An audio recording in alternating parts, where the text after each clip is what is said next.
Hey everybody, it's Jessica, the Nomadic Owl Oracle, and I'm here to do our general monthly reading for December of 2021. This is for the collective, so it's not going to resonate for everybody, and it's for whoever needs it the most at this time based on the current energies. With my readings, timing is always fluid, so it can resonate at any time, whether it's now, later, months from now, years from now, whenever. Keep that in mind. Another thing is I read based on energies, not based on sexes, and there is a possibility that I might cuss at some point during this reading. If you don't like cuss words, I would highly suggest to go ahead and click off of this video because I'm going to talk how I normally do. So I hope that you're all doing well. I hope that you had a great November, and I hope that December ends up being good for all of us as well. I want to show you what decks we're going to be using. We're using the Arc Animal Tarot and Oracle deck. We're also going to be using the Native Spirit Oracle, and we're going to be using the Universe Has Your Back, the Universe Has Your Back Affirmation deck, if I could think of what I'm trying to say here. So I'm going to go ahead and shuffle on camera like we always do. And this is for the general collective, like I said, for our highest good and our highest light, and what we all need to know for December of 2021. So I will get all the cards put out, and then I will show you and go into detail on these. As always, if you would like to book your own personal reading with me, please feel free to reach out and we can get you scheduled. I do have availability coming up, so just let me know. And if you haven't yet, please like, share, and subscribe to my YouTube channel so we can get you on the normal announcements of when I have different events going on and my different recordings and stuff like that. So this one just flipped over, so we're going to take it. All right, so let me look at these for a second here. All right, there is a lot going on. We are in Sagittarius season and it's popping up here. It is very apparent along with the eclipse season that we have been in. So the last eclipse for this eclipse season is going to be on the 3rd, the 4th of December. And that's going to be very intense because it's under a new moon.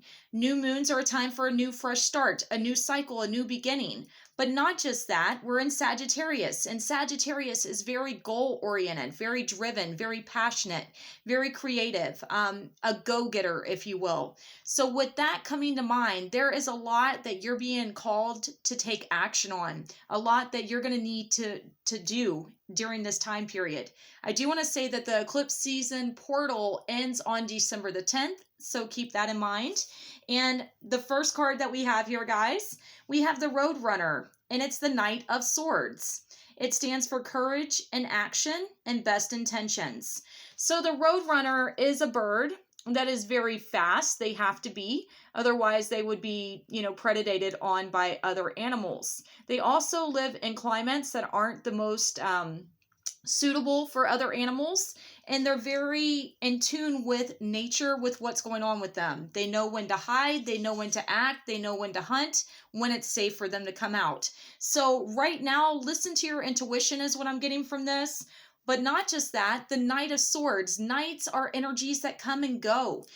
They're not always the most steady and stable. Swords is all about air, all about movement, all about change and adaptability. This is also talking about there might be things that need to be cut off, whether it's relationships, people, actions, old cycles, old ways of doing things. Now is the time to take action on that before the new year begins so that you're not carrying in stuff that you don't want to carry into 2022 with you. This is the year of the wolf, is what my guides had told me. So that's all about instinct and intuition, and that's what this card is kind of talking about as well. So this is saying courage and action. If you want something to change, you have to be willing to make that change. You have to be willing to initiate that, if you will. And best of intentions. Make sure that whatever you're doing, whatever you're investing in, that you're thinking about the long haul and how it's going to affect you in the long term. Making sure that you're not doing something negative towards others intentionally, if you will. Then we have the Sweat Lodge. And this talks about releasing things that are weighing you down. This could be relationships, like I said. This could be feelings. This could be emotions. This could be cycles. It could be so many different things. But when natives go into the Sweat Lodge, they go in pure of mind, pure of heart, to release whatever has to be released. Sometimes it's hard to release things. Sometimes it can be quite intimidating and scary. But whatever is being released, know that at this time that is happening for a reason. It is divinely led, divinely guided, if you will, to make space for new, better things to come in. I know that I say that quite often, but that is exactly what this is talking about. You are clearing up the air, clearing up your energy, clearing up your pathway forward, removing blockages, removing things that don't serve you, things that are toxic, whether it's people, whether it's cycles, whether it's old behaviors, whatever it is, it's happening for a reason. And know that it's going to be okay in the long run. The affirmation that we have for this month, it says, I am the loving energy of the universe. So at this time, it's time to step into who, what, and embody the things that you have always dreamt of. No longer holding yourself back, standing in your own power, being the love that you seek in the world, being that light that you seek in the world. Yes, there might be other people that really suck right now and other people that aren't doing that, but your choice is, and your path is to be the brightest, the highest elevated, and the most, I'm going to say, compassionate, loving, and kind that you can possibly be throughout these energies. There is a lot going on here, and you're going to have to act swift. You're going to have to take action if you're wanting to bring in better. Use this energy for your higher good.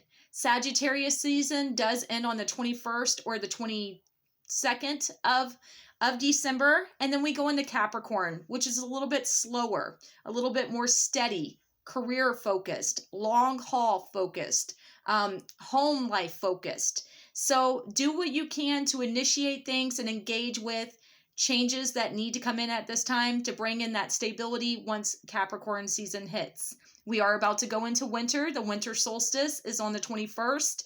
So keep that in mind as well. It's a time of going within, of introspection. Where have you been? Where is it that you want to go? What is it that no longer resonates with you? And how can you move on from that? That is what this whole month is about, guys.